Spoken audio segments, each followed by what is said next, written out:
നമ്മൾ ഇന്ന് നോക്കാനായിട്ട് പോകുന്നത് NIOS SSLCയുടെ 2 ചാപ്റ്റേഴ്സാണ്. ചാപ്റ്റർ 13ഉം ചാപ്റ്റർ 15ഉം. രണ്ടും കുഞ്ഞു ചാപ്റ്റേഴ്സാണ്. ഞാൻ പറയുന്ന കാര്യങ്ങൾ മാത്രം നിങ്ങൾ പഠിച്ചിട്ട് പോയാൽ മതി. അപ്പോൾ ചാപ്റ്റർ 13ലേക്ക് കടക്കാം. ചാപ്റ്റർ 13 എന്ന് പറയുമ്പോൾ വിതരണ ശൃംഖല. വിതരണ ശൃംഖല എന്ന് വെച്ചാൽ നമ്മൾ സാധനങ്ങൾ സാധാരണ എവിടെ നിന്നാണ് വാങ്ങിക്കുന്നത്? കടകളിൽ നിന്നാണ്. അപ്പം ഇതെങ്ങനെയാണ് കടകളിലെത്തുന്നത്? അവർ ആദ്യ ഉൽപ്പാദകരിൽ നിന്നും ഉൽപ്പന്നങ്ങൾ മൊത്തം കച്ചവടക്കാർ വാങ്ങിക്കുന്നു. അവരിൽ നിന്ന് ആര് വാങ്ങിക്കുന്നു? ചെറുകിട കച്ചവടക്കാർ വാങ്ങിക്കുന്നു. അവരിൽ നിന്നും അവരിൽ നിന്നുമാണ് എന്ത് ചെയ്യുന്നത്? നമ്മൾ ഉപഭോക്താക്കൾ ഓരോ സാധനങ്ങളായിട്ട് വാങ്ങിക്കുന്നത്. ഇതാണ് നമ്മുടെ വിതരണ ശൃംഖല എന്ന് പറയുന്നത്. അപ്പോൾ നമുക്ക് നോക്കാം എന്താണ് വിതരണ ശൃംഖല എന്ന് ചോദിച്ചു കഴിഞ്ഞാൽ, ഉൽപ്പാദകരിൽ നിന്നും സാധനങ്ങൾ വാങ്ങിച്ച് വിവിധ സ്ഥലങ്ങളിൽ നിൽക്കുന്ന ഉപഭോക്താക്കളിലേക്ക് എത്തിക്കുന്ന ആ ഒരു പ്രോസസ്സിനെ നമ്മൾ വിതരണ ശൃംഖല എന്ന് പറയും.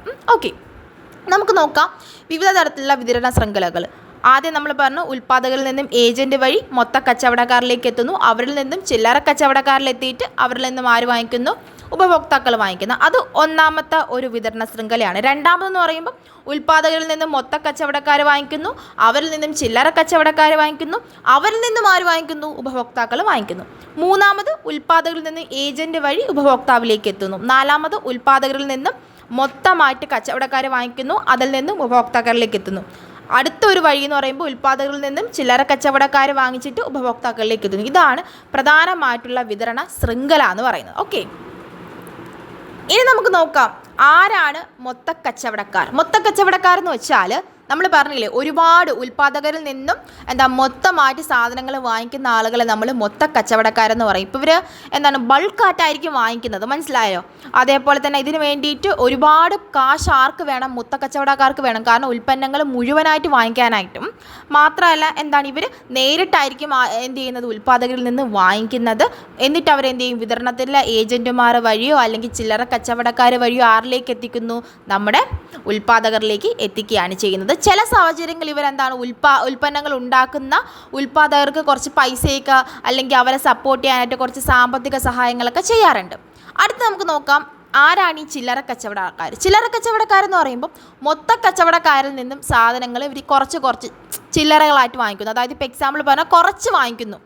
ഇപ്പം ഒരു 100% മൊത്ത കച്ചവടക്കാർ വാങ്ങിക്കുകയാണെങ്കിൽ ഇവരെന്ത് ചെയ്യും? അവരിൽ നിന്നും ഒരു 50%, 20%, 30% അങ്ങനെ കുറച്ചായിട്ട് വാങ്ങിക്കുന്ന ആളുകളെ നമ്മൾ എന്തെന്ന് പറയുന്നു? ചില്ലറ കച്ചവടക്കാരെന്ന് പറയുന്നു. ഇവർക്ക് ഉപഭോക്താക്കളുമായിട്ട് വലിയ രീതിയിൽ ബന്ധമൊന്നും പുലർത്തുന്നില്ല. മാത്രമല്ല വളരെ കുറച്ച് അളവിൽ മാത്രമായിരിക്കും ഇവർ വാങ്ങിച്ചിട്ട് നേരെ ഉപഭോക്താക്കളിലേക്ക് എത്തിക്കുകയാണ് ചെയ്യുന്നത്. അപ്പം ഈ 2 കാര്യങ്ങളുമാണ് ഈ ഒരു ചാപ്റ്ററിനകത്ത് നിന്ന് പഠിക്കാനായിട്ടുള്ളത്. അപ്പോൾ നമ്മളിന്ന് എന്തൊക്കെയാണ് നോക്കിയത്?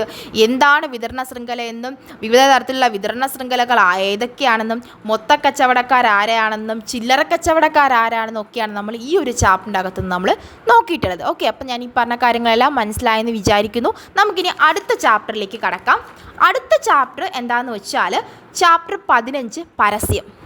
ഇനി നമുക്ക് നോക്കാം എന്താണ് പരസ്യം. പരസ്യം എന്താണെന്ന് വെച്ചാൽ ഉൽപ്പന്നങ്ങൾ, സേവനങ്ങൾ, ബ്രാൻഡ്സ് തുടങ്ങിയ ആളുകളെയൊക്കെ പ്രോത്സാഹിപ്പിക്കാനായിട്ട് ഉള്ള ഒരു മാധ്യമമാണ് പരസ്യം എന്ന് പറയുന്നത്. നമുക്കറിയാം നമ്മളുടെ TV തുറന്നാലും ഇപ്പം മൊബൈൽ തുറന്നാലും ഫുൾ പരസ്യങ്ങളാണ് അല്ലേ?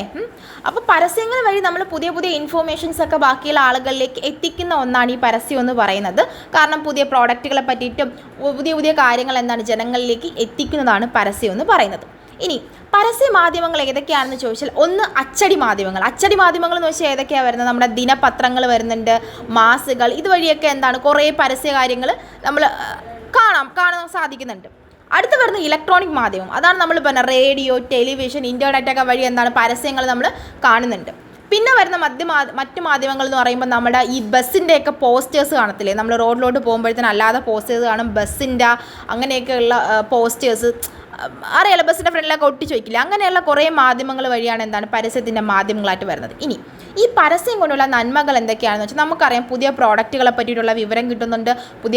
എല്ലാത്തിനും പുതിയ കാര്യങ്ങൾ നമുക്ക് മനസ്സിലാക്കാനായിട്ട് സാധിക്കുന്നുണ്ട്.